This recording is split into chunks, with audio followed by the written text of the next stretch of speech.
What up, Sea of Red? You're listening to Into the Flames, a Calgary Flames fan podcast. Your home for all things Flames and updates around the NHL. With your hosts, Raja Boury and Noah Eppleston. Into the Flames. New episodes every Sunday. Surpassed my expectations. I'm actually really happy I made the move. Actually, it's really cool. Yeah, well, you're a good add to our media team, that's for sure. Thank you. I don't know. I have ways to go, but it's nice to know that people like my work. That's cool. Absolutely, yeah. I really like your stuff. Yeah, I mean, I watched you on the CJ show from like even before any of that. So like when that got announced that you were here, I was like, oh god, that's the guy from SDPN. Let's go. Shit, yeah. Yeah. So yeah, that was dope. Yeah, thanks. It has changed my life for the better, I think. Julian McKenzie is Flames writer for The Athletic, and he is also on the CJ show with obviously Chris Johnson. That's the initials that you hear, CJ, on SDPN.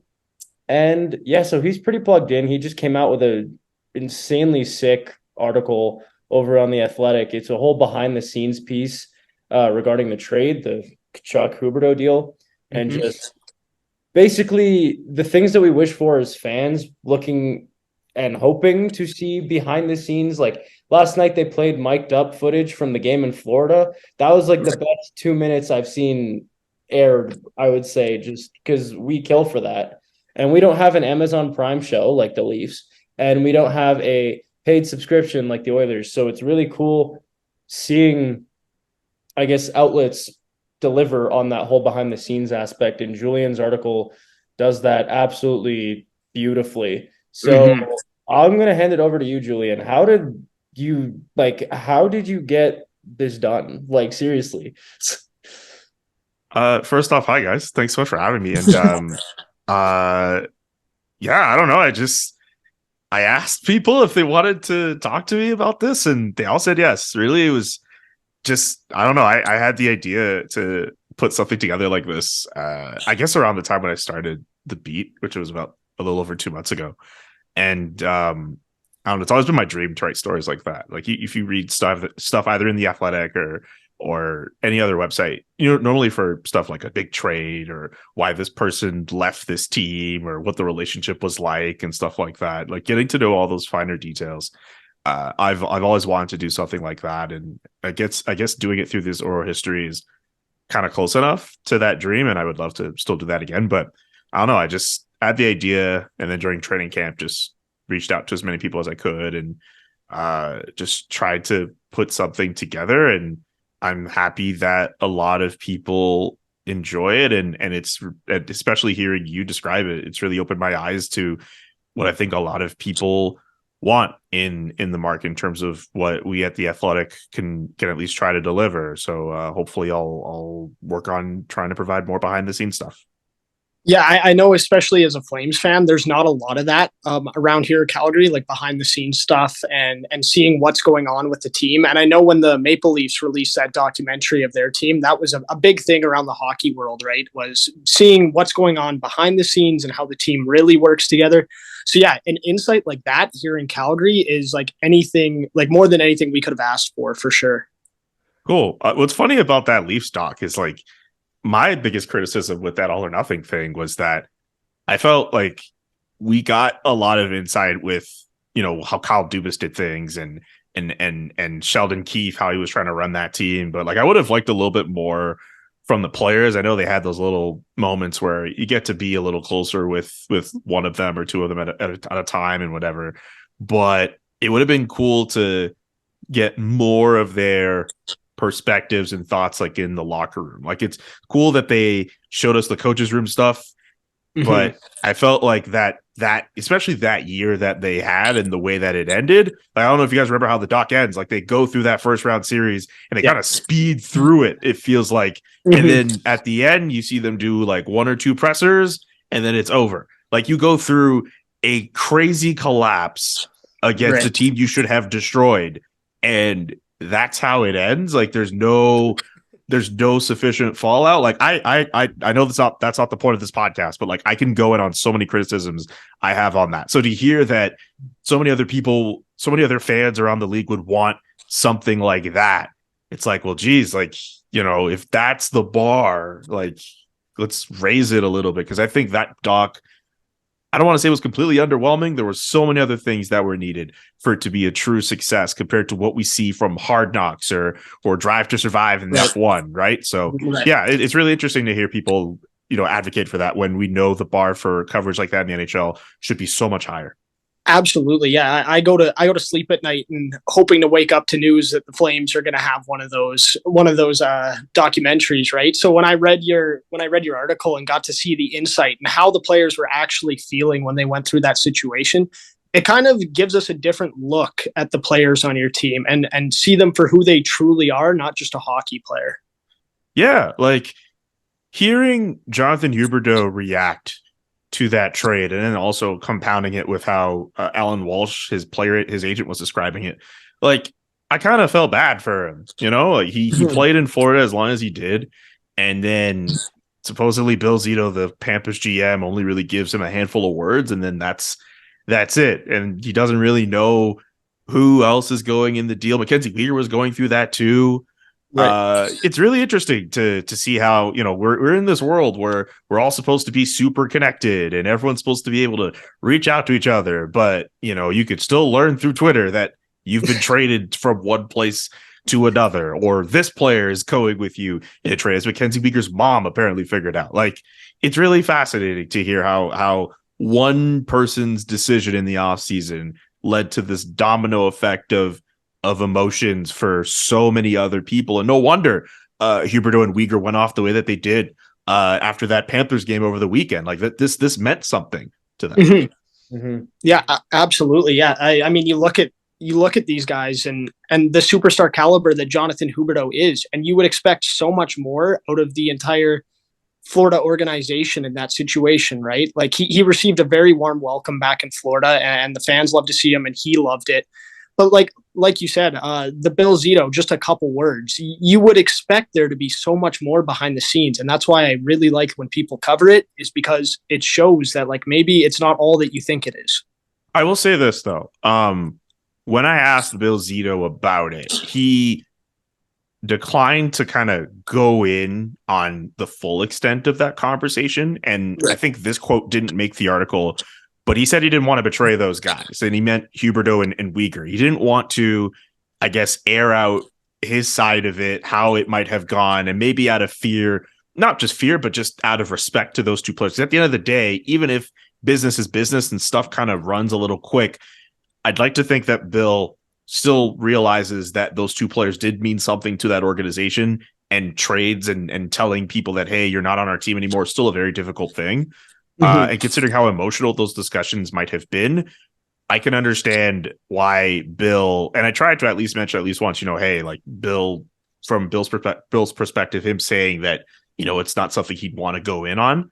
Right. And I did try to at least give him that opportunity to say something, but I can understand where he's coming from too, where it's a very difficult situation as a GM to try to break that to your players and to kind of air out that dirty laundry, whatever dirty laundry it may have actually been. I can imagine that starts a whole other thing. So I can respect the fact that Bill didn't want to necessarily go that route. Absolutely.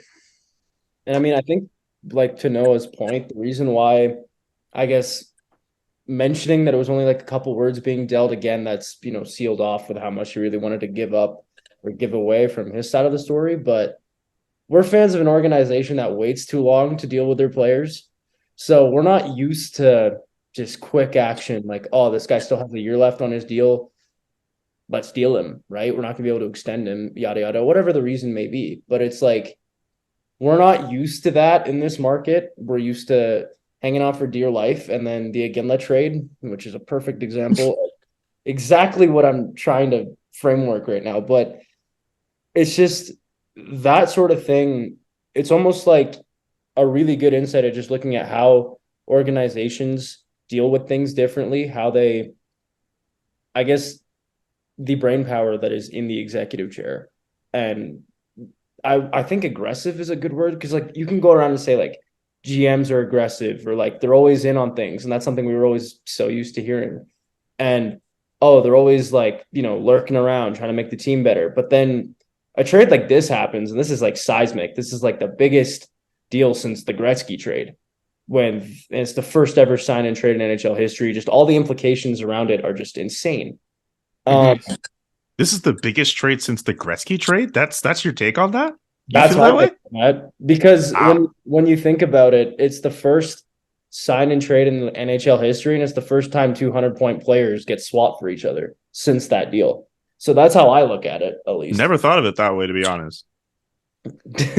Yeah, that's the way I look at it too. I mean, yeah, you got 2 100-point guys going back and forth, something that the NHL has never seen before. So yeah, I would agree with Raja that this is probably the second biggest trade right behind the Gretzky trade. And that's like kind of wild.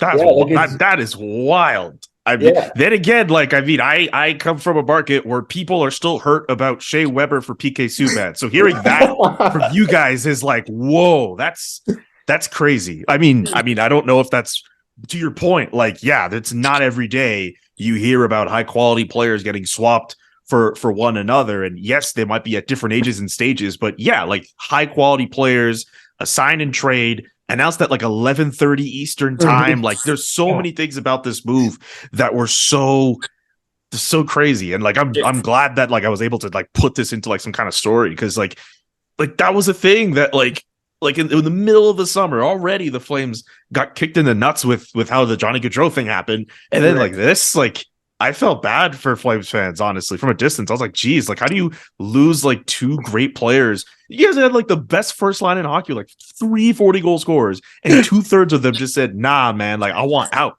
Like, they could have easily folded and just like, you know what, we're going to rebuild. But I will give Brad Treliving credit. Like, he said, you know what, we're going to try to make something out of this.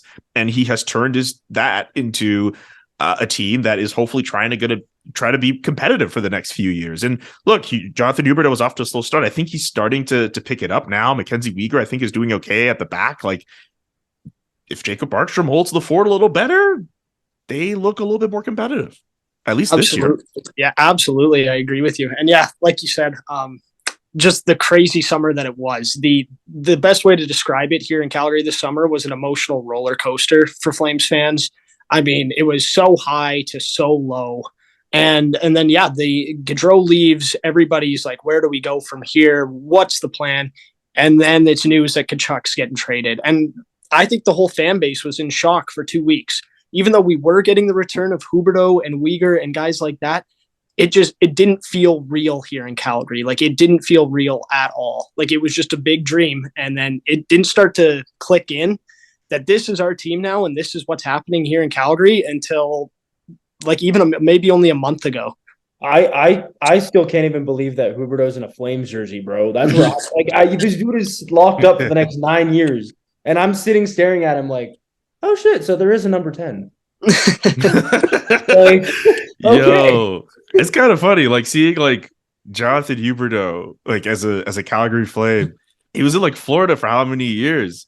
I remember like being on Tim and Sid last year, and he was going through the years going through, and I called him like the best left winger in the game, and just thinking like, wow, like this is a guy who's like really good. His contract's up, and like at the trade, what's funny too is once that trade happened and he went to Calgary, the very first thing people started talking about Montreal was, so is he gonna be a free agent, join Montreal next year? Like I was wondering, I couldn't blame fans for thinking that way. So I was wondering, like, is that going to be a thing? But to go back to the story, like Jonathan, I guess, still feeling pretty raw about how things went down. He did not want to put himself in a situation where he was going to have to wonder about where the hell he was going to play after the next season, and people descending on him on that. So I think the Flames signing is just as much about him realizing that a team wanted him in light of another team not wanting him and wanted to take advantage of that, just as much as the team that does want him is putting itself in a position where they could win now. And they figure that Huberdeau could be a big reason why they could win now if that happens. Julian, were you able to catch the Calgary Florida game last weekend? I was in Sunrise for that. I traveled for one game, and it was just for that game. And Yeah. What did you think of the scenes that we saw during the game? Like in the warm-ups with the Barkov stretch pass to Huberdeau, the ceremony video. How did that all feel down there? Man, that was a pretty cool moment, I think, especially for those two guys in Uyghur and Huberdeau. Admittedly, at first, like I was really just focusing on the fact that like those two guys were on the ice. And it really didn't occur to me until like much later in the game that like Barkov was also there and he had fired that pass to Huberdeau. Like I can imagine for all three of those guys who were all teammates, and I mean they went through what they went through last year with winning a first round series for the first time since '96, and then they lose to Tampa. There's rumors about players going to like a strip club before the series ends. Like there was so much emotion and crap that went on in that series, and then it's just over off one decision, right? Like I can imagine there's a lot of emotion that comes off of that, and to see that the fans reacted the way that they did when Huberdeau and Uyghur were the last two guys on, that was really cool to see. And that was cool to see the fans kind of show love and respect to those two players, and for Barkov to kind of hang around too. That was also really cool. Like you could tell like there's some strings that are still kind of attached. Mm-hmm. Yeah, I was really interested to see what was going to happen there in Florida with the reception to Huberdeau and Uyghur coming back, because the Flames are going to have to go through something like that soon as well, right? And I'm not sure if it's going to be the same kind of reception. So I was really wondering what the feel was like when they were back in Florida. Yeah, I too wonder what it's going to be like in Calgary, because like Huberdeau and Uyghur didn't ask to be traded. It just kind of happened. Tkachuk asked to, or at least Tkachuk said, you know what, I'm not interested in signing long term. And who knows what would have happened over the next year if they kept him and they tried to figure something out. Maybe he has a change of heart, maybe not. But I don't know. Like they said, you know what, we're going to trade him, and then they did. So I wonder for fans who, I'm sure some of them still miss him. I also wonder for those fans who kind of feel a little spurned a little bit, like they feel a little hurt. They're going to boo. There's going to be a bunch of people who boo. It's in fans' nature to boo players who say who don't want them to play for their team anymore. And Matthew Tkachuk will be no exception. But I mean, there are still a lot of people who wear Tkachuk jerseys to the Saddle Dome, right? So there's definitely going to be a few fans who are going to, still try to, show him love. I'm sure during the video tribute, they'll also applaud him and whatever. It's going to be a mixed bag of emotions, I think. Mm-hmm. I mean, I'm going to be going to that game that when Chucky returns. That's funny. The first two games that I copped tickets for were immediately Chucky and Johnny's returns. I was like, nope, I have to. Like, same way that Huberdeau had closure in Florida, I need closure for those two breaking my heart. So there's that. Oh, man, it's tough, man. Like, if you're a fan of a team and you grew up watching those guys and they were so good, and then they tell you they don't want to play for your team anymore, that must hurt. That must hurt like a lot. I can't think of growing up as a fan of. I mean, I'm sure I don't need to go in on any heartbreaks of what I've endured as a sports fan, but like it hurts, and you're allowed to feel hurt. You're allowed to feel sad. You're allowed to feel, you deserve some closure. Those players spend all those years in that city, and they put on for the team, and they decide, you know what, they want to do something for themselves. But and they're entitled to do that for themselves. I'm all about player empowerment, but like. I get it. Like, you're going to hurt people's feelings in the process. So, it's okay if you feel some type of way about it. It's fine. Yeah. I mean, I'm pretty sure we feel more strongly about it than Islanders fans do. I don't know what they were doing to Johnny the other night. Islanders fans are very just salty, period. Like, no disrespect to Islanders fans.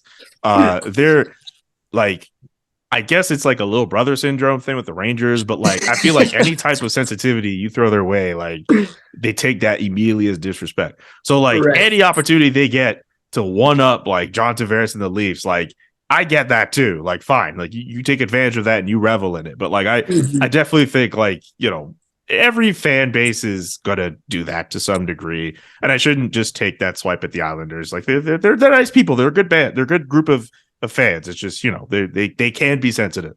I honestly think it might be a mix of both in terms of reception. I think it's weird because the way I look at it is like, hey, I kind of saw the last two seasons that he was here that it was almost like there could have been some sort of rift, and obviously this is like hypothetical, but after the Muzzin incident when got a puck flipped at him and just he lost it. And there were obviously rumors rumbling around the city that the leadership group here told him to calm down, whether it was a leadership group, management, whatever it was. This is all just word of mouth. There's no actual proof stating this, but that's what we were accustomed to hearing in that span when that happened. And it was such a terrible season that year, and just no fans and COVID. And it's just like, well, thank God at least we had something to watch for 3 hours, right? Like, and it's like, hey, it was just really, really rough. So to me, the way I looked at it was like, if any of that is true, external factors aside, I kind of felt like, okay, heading into the 21-22 season, I wanted to see what Tkachuk's impact is going to be. I can't do anything other than go to the rink and go home, right? And there's all of that on top of the fact that, like, oh, there were rumblings that, like, yada, yada, yada. It was either go Tkachuk's way or Gio's way. That was the, make up headlines at the time. And, I kind of sit there and I'm like, hey, well, in a way, I kind of empathize for him because, like, the guy dragged us into the fight almost every game for so long. And you're telling the heart of the team to calm down. Like, if that narrative was accurate, which, again, no proof, but since that rift, I always sort of felt like, okay, there might be something here where there could be a scenario where we lose Matthew Tkachuk. And I also thought about it too when he signed that 3-year bridge deal. I was like, okay, the Sportsnet behind the scenes, interview where he's talking about how he would have totally been willing to go 6 to 8 years, but the Flames told him this is the only route that they want to take so that they can keep the team together. Yeah. To me, that's another side where I'm like, okay, I can't fault him for that, right? Because that's a business thing. Yeah, that Muzzin incident and how it relates back to everything. And really, like, there's so many things that incident caused that could be the result of how this team is now. Like, if you think about it, right? Yeah. And in Tkachuk's leaving interview, he said that every night he gave 100% to the Flames. He went out there and played his absolute ass off every single night for this team. And I believe him on that. He did give us everything every night. I do too. And yeah, like the Muzzin incident is exactly like one example of that. Like, game over, right? Like, we've lost, and he's the only one out there that's still in the battle. Like, doesn't matter if the horn's gone yet, he is fighting to be a Calgary Flame. So I don't know. I hope he gets a good, like, reception here when he comes back, because he really did love playing as a Flame and played his ass off as a Flame. Oh yeah, like, I mean, Noah and I talked about it when it happened. Like, I for one, am not even remotely thinking of booing Matthew. Or that there could be some that do, but to me, it's like, I think we did good with how the situation played out. So to me, I'm like, you know what? Go make your $76 million in Florida, and have fun with the no state income tax, but it's fine. I'm not hurt. Does it This sound feels like I'm I'm sitting in on a therapy session. Are you guys okay? You guys taking this break pretty hard, huh? It was a rough summer, Julian. It's a rough summer. It's okay, guys. It's okay because sometimes people go away and they leave relationships because they want to be better. And sometimes it's not the healthiest thing to be in a situation where, maybe you don't want to be around. Maybe, it's better off to leave and do something else and make yourself happy. And maybe the other person could be happy too, as opposed to, I'm not saying that things were bad. I can't speak to what the rift might have been. I'm just trying to make this situation better. What is grief if not love persevering? That's something like that. Yeah. Yeah, absolutely. Yeah. And speaking of, you brought up the term breakup. It seems like after the Florida game, that seemed to be like the closure that Huberdeau needed, because just the last 5 games, even including, prior slightly to the Florida game, since his return from injury, he's looked a lot better, and he's looked like, the wheels are starting to go a bit.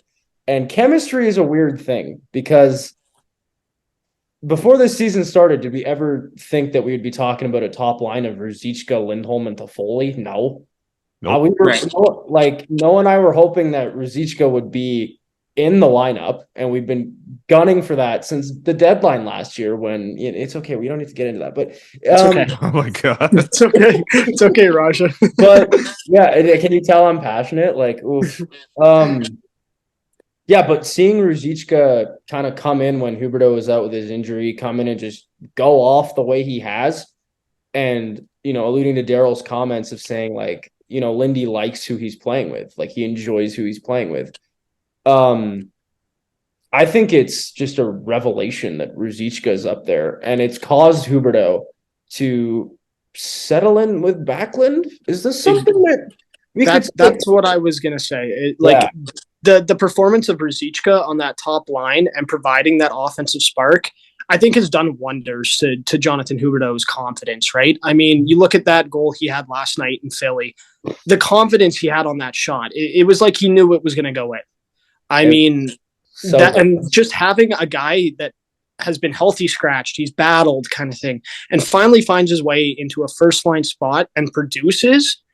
As Huberdeau, you can sit back and kind of think, okay, there's other guys here too that like I don't need to stress myself out over being like this. I need to score 3 points a game kind of thing. He can settle in, find his game, and grow that confidence. And I think that's what's happening here in Calgary right now. I would make the argument that even before that injury, like the Islanders game he played before he got hurt, I thought that had been the best he had, or at least the most confident he had looked as a member of the Flames since the trade. Like I think just him just trying to get adjusted to how things are in the system. It's not the run and gun style he normally would have played it. He would have played it in Florida, but he was he screened Elias Rorkin for a shot. He was trying to help that offense go. Like I thought that game, and he blocked a bunch of shots in that game too, which ultimately led to I think that foot issue that he had. But I think Huberdeau, that road trip. I think of anyone. Because I think just before that, like Blake Coleman kept saying, like, yeah, we need to go on the road. We were playing all these games at home, and we need to get ourselves going and get on the road. You can make an argument Huberdeau's probably benefited from that, like the most. Just an opportunity for him to get to know the guys more, get himself settled, maybe not have that pressure of playing at home and trying to make it work in front of fans, maybe. But I think that Huberdeau is finally starting to, slowly starting to look like the player that the Flames got, that they wanted from that trade. And if he keeps that going, the fact that he's making it work with Michael Backlund and Blake Coleman on that third line, like that could end up being a really cool thing. I still think of that goal that he scored against the Flyers on Monday, where like you guys are absolutely right. Like he looked confident on that shot. He did well to do it. But Blake Coleman, I mean, he got that primary assist on that. He deserves every bit of credit for making that play work, for breaking up the play at the blue line and starting that rush.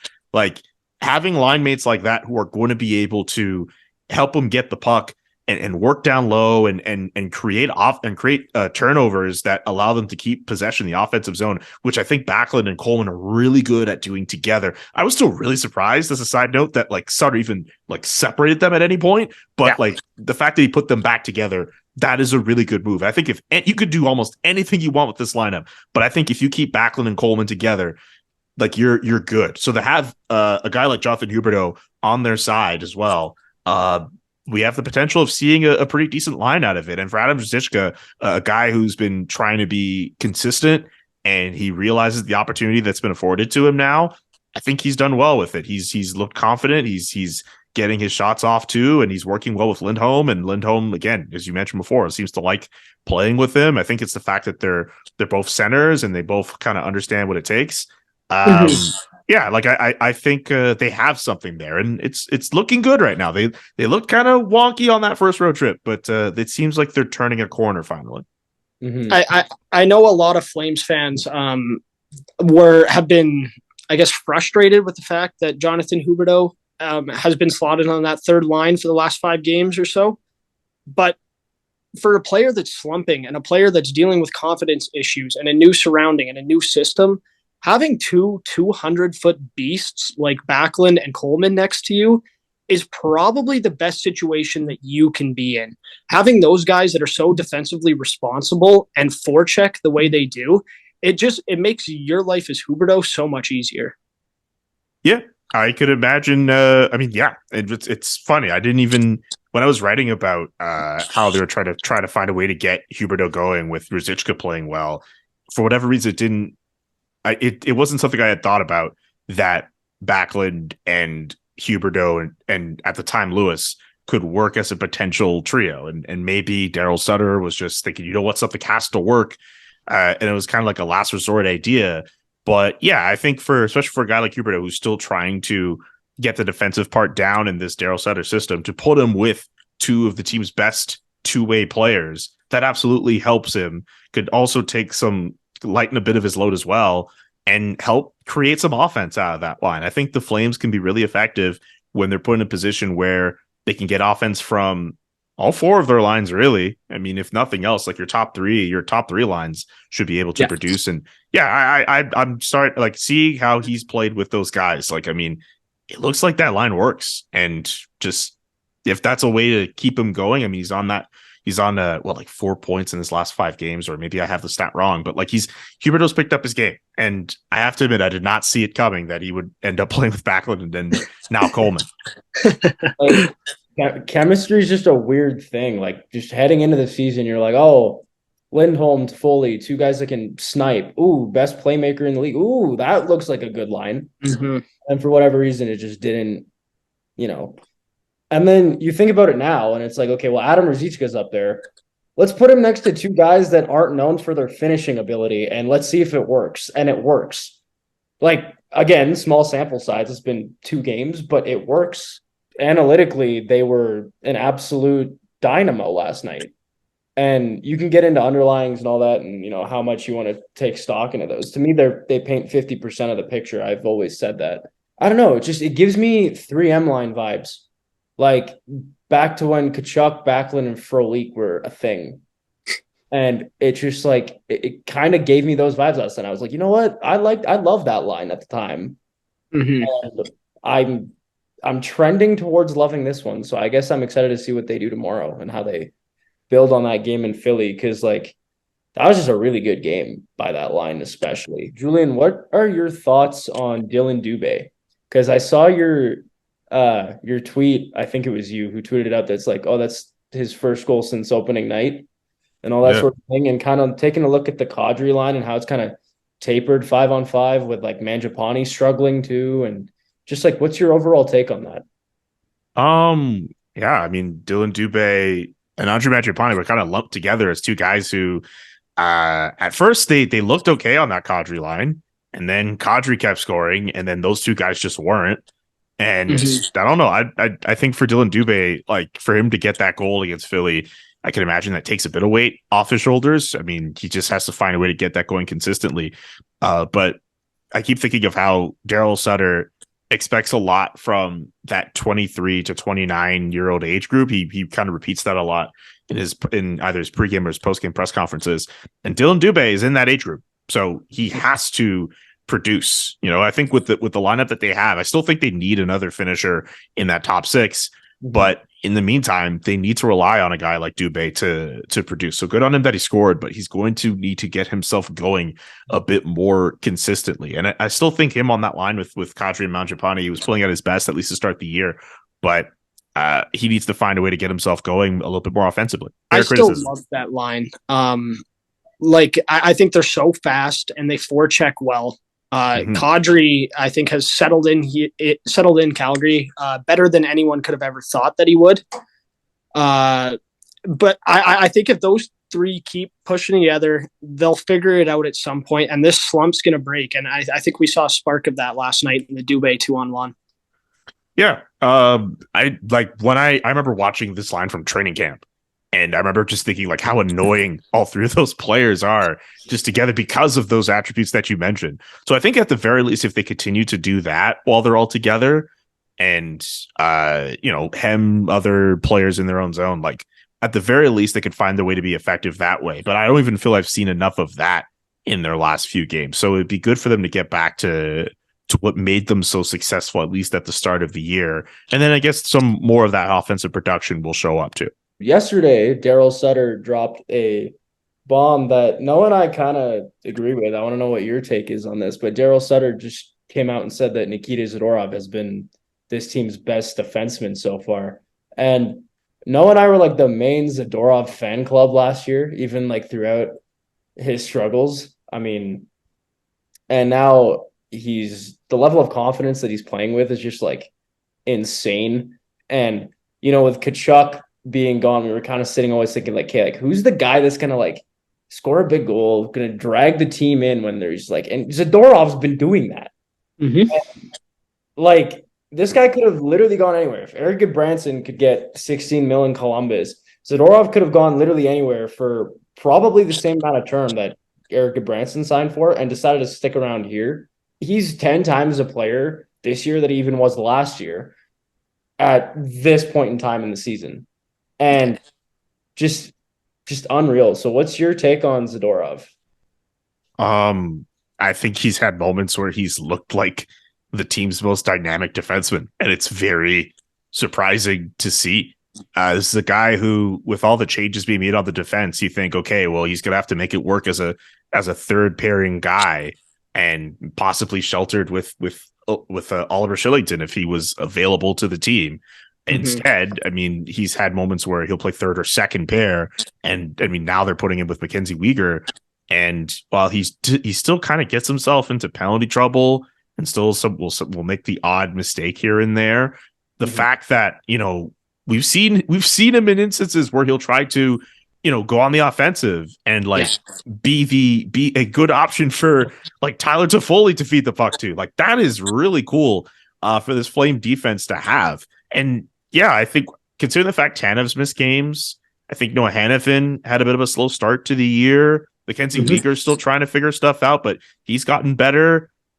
Yeah, you kind of no wonder he said Nikita Zadorov has been the best guy. Plus, he's played that way too. I think it's a combination of some other guys maybe not playing as well as they would. I mean, Michael Stone is still on IR.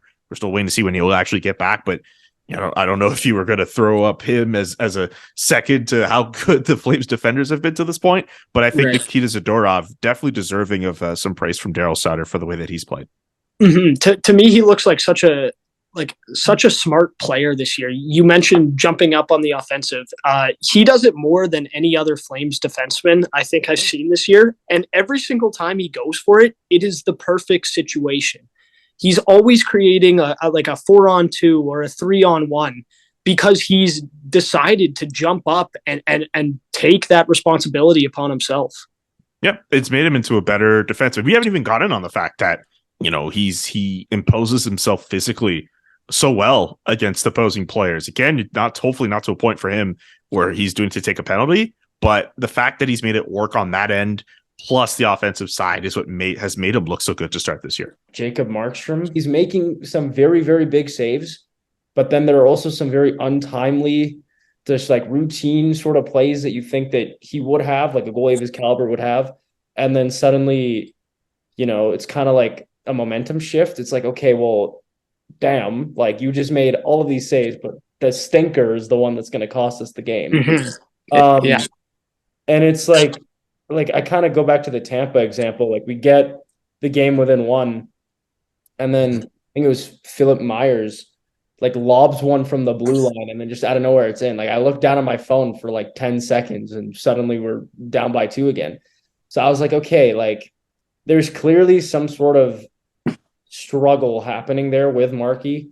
And I kind of just want to ask you, like, what do you think about Daryl playing him? Because like we heard of Vladar being like, oh, Vladar's getting a start a week. We heard that at the start of camp, and Noah and I were like, that's sick. That's 26 starts for a goalie that's, pretty solid, like a pretty unreal backup option who extended here for another 2 years as well. And I don't know. I just feel like my theory, I guess, within it, or like a theory that I've also heard going around is like Daryl is playing Markstrom to basically tell him to get out of the funk that he's in. I mean, we talked about the save percentage needing to go up, and that's, clearly a fact. Yeah. It needs to be better. Jacob Markstrom needs to be better. He's put on performances where he will look good for stretches and will even make great saves. But one mistake ultimately dooms him and sometimes the team. And while I think that for at least some of those performances, like the defense could also be better. There's one game, I think it was New Jersey, or the Islanders, where like the Flames didn't get a shot on net for like 10 minutes in the third period as their opponent was coming back. It might have been that Islanders game. It was the Islanders game, yeah. Like Jacob Markstrom can't go out of his net and shoot. I think there have been some moments where the criticism is very much warranted for Jacob Markstrom, and the stats definitely do not lie when it comes to that. But especially if you ask those players too, they're going to also mention that there are so many other factors that led to leads being blown, or even Jacob Markstrom, unfortunately, getting the L for those performances. Like I think it's fair to say that he needs to be better. But I know it's also fair to look at some other aspects of the Flames as well. In terms of getting Daniel Vladar more chances to play. Like, yeah, I remember Sutter saying that. And I think after I forget which game he commented on that again, but he said he's trying to do that. And, you're trying is very different from, and trying and wanting is different from saying this has to happen. So you can tell there's definitely, I can imagine Sutter is trying to get Vladar in, but like it definitely does scratch my head sometimes when you look at a week and you think, okay, it makes perfect sense that Daniel Vladar would get this random game against the Buffalo Sabres. And it's like, oh, you're going to play Jacob Markstrom there? Right. And then you're going to let Vladar play the weekend? Okay, fine, whatever. I don't know. I don't know. I think that's pretty hard to follow. I can imagine that Del Sutter definitely wants to give Vladar opportunities to play.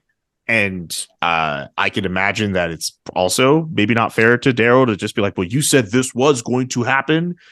Things happen in the National Hockey League, and look, he definitely would want to have Jacob Markstrom look good, and he looked good against the Flyers. It's just, he needs him to be better more consistently. And I think that, at the end of the day, like Daniel Vladar is your number 2 option, and you need him to get going. You don't want him to sit too long.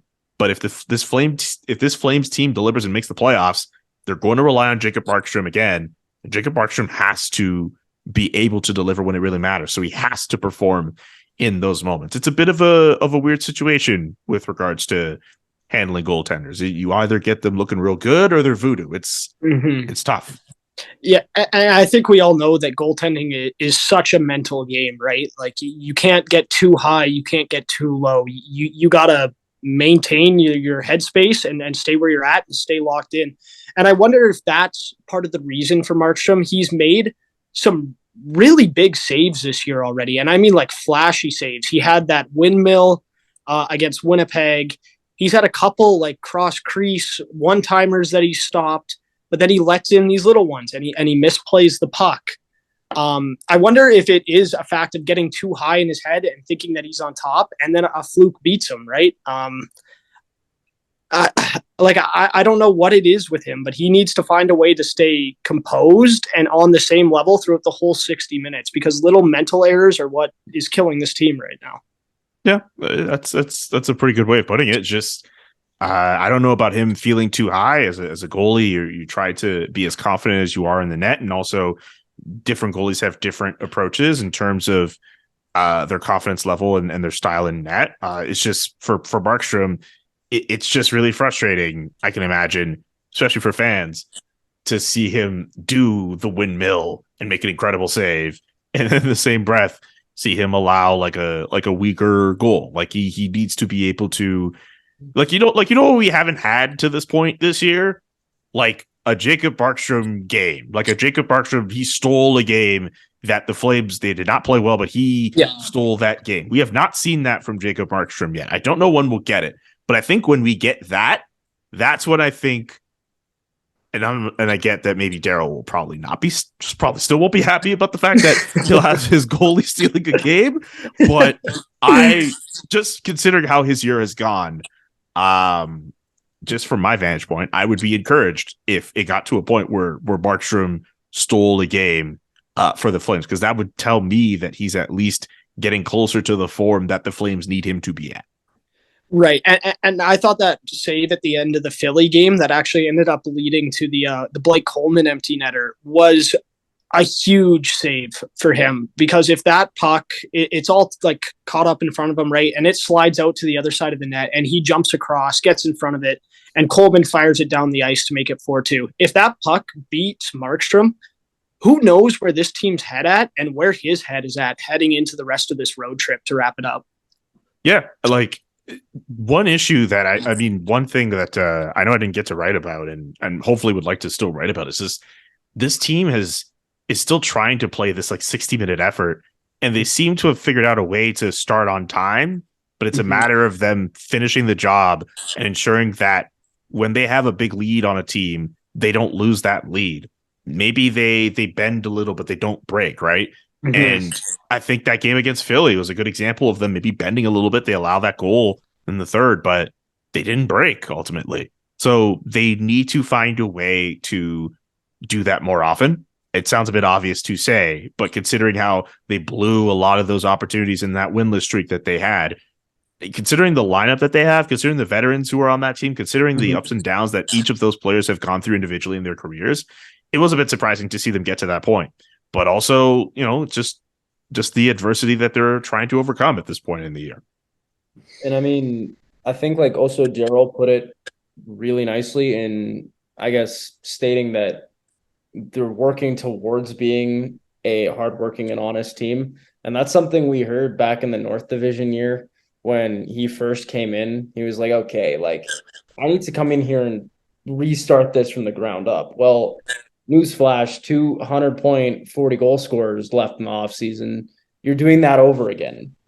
And that adjustment period of 30 games to close out that North Div year, plus an offseason, plus a full camp, then you saw the pure result. The team didn't really face much adversity last year. They had a killer instinct. We didn't have conversations about them blowing leads, right? But this year, new group, completely new fundamentals needing to be built in from the ground up. And again, it took 30-some games, an offseason, and a full camp. And right now, we're talking about game 18, right? So there's clearly a certain 30 to 35 game mark that I think is like sort of a adjustment phase where you're kind of waiting for guys who are good. The reason why there's criticism towards Jacob Markstrom right now is like we know that he's a Vezina caliber goalie when he's on.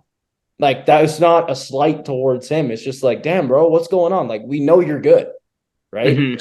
And same thing with Huberdeau. Huberdeau comes up to a slow start. It's like, dude, we know that you're elite. You had 115 points last year, right?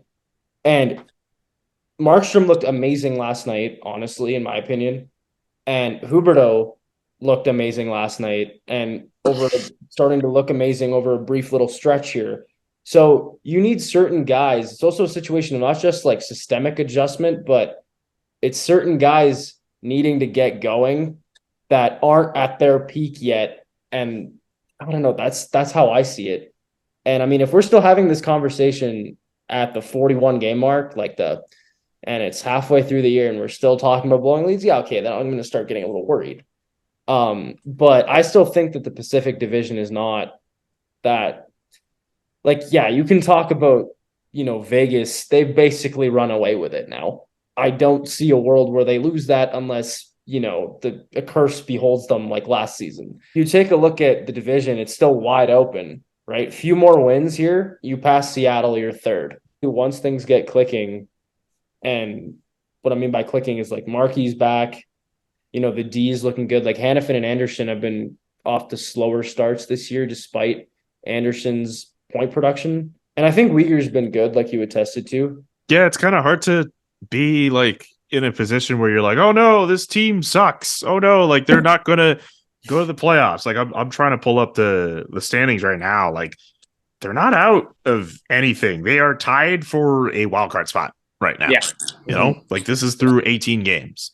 Yeah. I remember for the CJ show last year, we did this thing called Contenders and Pretenders, where at the US Thanksgiving mark, we decided to look at every team that was in a playoff position at that time. And I got CJ to be like, okay, are they a contender and a pretender? The Colorado Avalanche at that time, last US Thanksgiving, yes, they had gone through injuries and COVID and stuff. They were tied for the second and final wildcard spot in the Western Conference. They were off to a so-so start, and they were not in the top 3 in their division at the time we did that video. We all know what happened to them at the end of the year.